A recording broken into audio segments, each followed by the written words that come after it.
ইতিহাসে ভারত অনেক যুদ্ধ লড়েছে আর প্রত্যেকবার দেশ জেতার গৌরব অর্জন করেছে।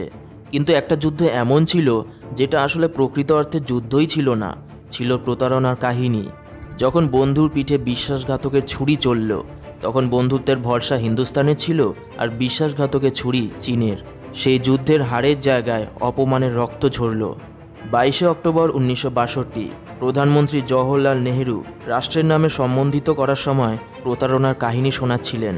যেই কাহিনীর তিনিই নিজে লেখক ছিলেন, চরিত্রও তিনি ছিলেন, আর প্রতারণার শিকারও। আর তার সাথেই প্রতারিত হয়েছিল সম্পূর্ণ ভারত। যেই সময় প্রতিজ্ঞা হিন্দুস্তানকে করা হচ্ছিল, ওই সময় বিশ্বাসঘাতক আর প্রতারণার পাঠ কথা লেখা হচ্ছিল। চীন ভারতকে পরিকল্পনা অনুযায়ী আক্রমণ করল। অরুণাচল থেকে শুরু করে চীন না শুধু সীমারেখা টেনে দিল, বরং বন্ধুত্বের নামেও আঘাত করল। স্বাধীনতার পর ভারত যে দেশকে নিজের সবথেকে বেশি আপন মনে করছিল, সেই দেশ ভারতকে যুদ্ধভূমিতে নামিয়েছিল।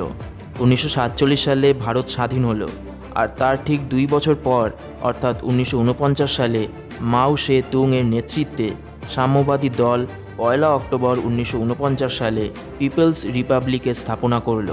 স্বাধীনতার পর থেকেই দুটো দেশের বন্ধুত্বের সম্পর্ক ছিল। যখন চীন দুনিয়ায় একা হয়ে গিয়েছিল, ওই সময় ভারত চীনের পাশে দাঁড়িয়েছিল। জাপানের সাথে কোনো আলোচনায় ভারত এই কারণেই যেত না, কেননা চীন আমন্ত্রিত হতো না। ইতিহাস ঘাটলে অনেক দাবি এরকমও বেরোবে যে জওহরলাল নেহেরুর ভুলের জন্য ভারত ইউএনের সুরক্ষা পরিষদের স্থায়ী সদস্যতা খারিজ করে দিল আর নিজের জায়গায় এই স্থান চীনকে দিয়ে দিল। পূর্ব প্রধানমন্ত্রী জওহরলাল নেহেরু হিন্দি চীনি ভাই ভাই স্লোগান দিল, কিন্তু 1959 সালে দালাই লামার ভারতে আশ্রয় নেওয়ার পরে দুটো দেশের সম্পর্ক খারাপ হতে শুরু করলো। এটা ভারত চীন যুদ্ধের একটা কারণ। আসুন জেনে নিই আরও কী কারণ ছিল যার জন্য 1962 সালে যুদ্ধ হয়েছিল। গ্রেট লিপ ফরওয়ার্ড জিএলএফ একটা জন আন্দোলন ছিল। এর সূচনা চীনি নেতা মাও সে তুং দেশকে এক প্রকারের কৃষিমুক্ত অর্থব্যবস্থা থেকে আধুনিক কমিউনিস্ট সমাজে পরিণত করার জন্য চীনের বিশাল জনসংখ্যার ব্যবহার করার জন্য করেছে। এই আন্দোলন চীনকে বরবাদ করে দিয়েছিল, কেননা লক্ষাধিক মানুষ হিংসার জালে জড়িয়ে গিয়েছিল। এর ফলে মাও সে তুং ও দেশের শাসনাধীন কমিউনিস্ট পার্টি অফ চায়না অর্থাৎ সিপিসির সর্বোচ্চ নেতার পদের পরিস্থিতি দুর্বল হয়ে গেল, আর এই জন্য তিনি অনেক ব্যবহারিক বিষয় থেকে নিয়ন্ত্রিত হারিয়ে ফেলল চীনে। এই কারণে সে প্রমাণ করতে চেয়েছিল যে সে এখনও ক্ষমতায় আছে। বিশেষ রূপে সেনার নিয়ন্ত্রণ মাও সে তুং এর হাতে আছে, এটা প্রমাণ করতে চেয়েছিল। এর জন্য তিনি তিব্বতের কমান্ডারকে ডাকলো আর জিজ্ঞেস করলো যে আপনি কি এই ভরসাটা আমায় দিতে পারেন যে ভারতের কাছে আপনি যুদ্ধে জিততে পারবেন। ঝাং গুয়ো গুয়া তিব্বত রেজিমেন্টের তৎকালীন পিএলএ কমান্ডার ছিলেন। কমান্ডার বললেন, হ্যাঁ মাও সে, আমরা যুদ্ধ সহজেই জিততে পারি। তখন মাও সে তুং বলল, তাহলে এগিয়ে যাও আর এটা প্রমাণ করো। যুদ্ধ শুরু হওয়ার আগে ভারতের দৃঢ় বিশ্বাস ছিল যে যুদ্ধ হবে না। এর জন্য ভারতের দিক থেকে প্রস্তুতি নেওয়া হয়নি। এটা ভেবে যুদ্ধক্ষেত্রে ভারত সৈনিকের শুধু 2টি গ্রুপকে রেখেছিল, যখন কি চীনের সেখানে 3টে রেজিমেন্ট পাহারা দিচ্ছিল। চীনি সৈনিকরা ভারতের টেলিফোন লাইন্স পর্যন্ত কেটে দিয়েছিল। এর ফলে ভারতীয় সৈনিকদের পক্ষে সদর দফতরে যোগাযোগ করা খুব কঠিন হয়ে গিয়েছিল। ভারতীয় সেনা আক্রমণের জন্য প্রস্তুত ছিল না।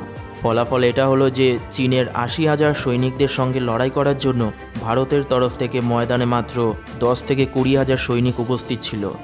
এই যুদ্ধ গোটা 1 মাস চলল, যতক্ষণ পর্যন্ত 21শে নভেম্বর 1962 সালে চীন যুদ্ধবিরাম ঘোষণা না করেছে। ভারতের হেরে যাওয়ার পেছনে শুধু এই কারণই ছিল না, আরও কিছু কারণ ছিল।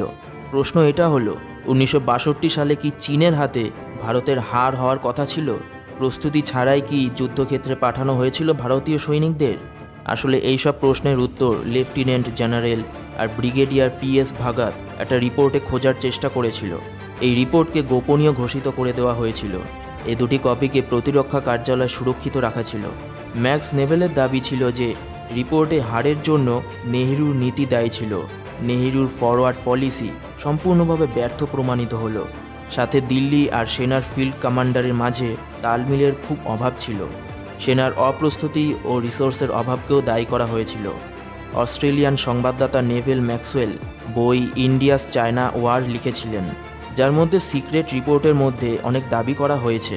1961 সাল পর্যন্ত চীনের নিরাপত্তা বাহিনী সমূহ শিকিয়াং তিব্বতে নিজের জায়গা থেকে 70 মাইল এগিয়ে এসেছিল।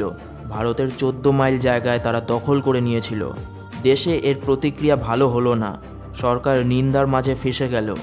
নিন্দার থেকে বাঁচার জন্য নেহেরু তৎকালীন সেনাপ্রমুখ PN থাপারকে চীনি সৈনিকদের ভারতীয় এলাকা থেকে তাড়ানোর আদেশ দিয়ে দিল। থাপার অনেক আগে থেকেই সেনার খারাপ অবস্থার সূচনা নেহেরুকে দিচ্ছিল। বারবার তিনি অস্ত্র ও রিসোর্সের দাবি করছিলেন, কিন্তু নেহেরু কখনো তার কথায় ধ্যান দেয়ইনি। হয়তো প্রধানমন্ত্রীর প্রতিরক্ষা মন্ত্রী VK কৃষ্ণা মেননের কথায় বেশি ভরসা ছিল। তিনি সেনার প্রস্তুতি ও ক্ষমতার ব্যাপারে তাকে বাড়িয়ে বাড়িয়ে বলে রেখেছিল।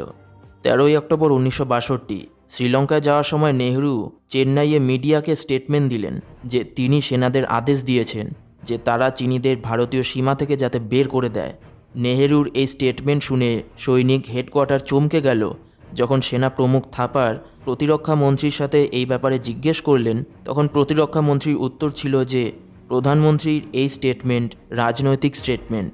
এর অর্থ হলো যে এই পদক্ষেপ 10 দিনেও ওঠানো যেতে পারে, 100 দিনেও, কিংবা 1000 দিনের থেকেও বেশি লাগতে পারে।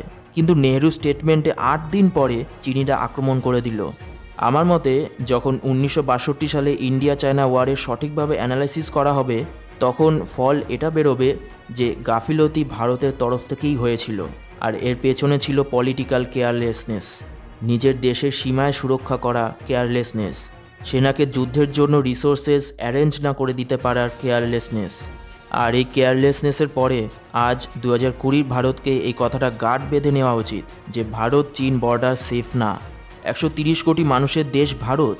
যদি দেশের 10% মানুষও ইনকাম ট্যাক্স দেয়, তাহলে ভারত সরকারের এটা ভাবা উচিত যে এই অ্যামাউন্টের ব্যবহার করে সবার আগে ইন্ডিয়া চায়না বর্ডারে দেওয়াল বা ডিফেন্স তৈরি করা হোক।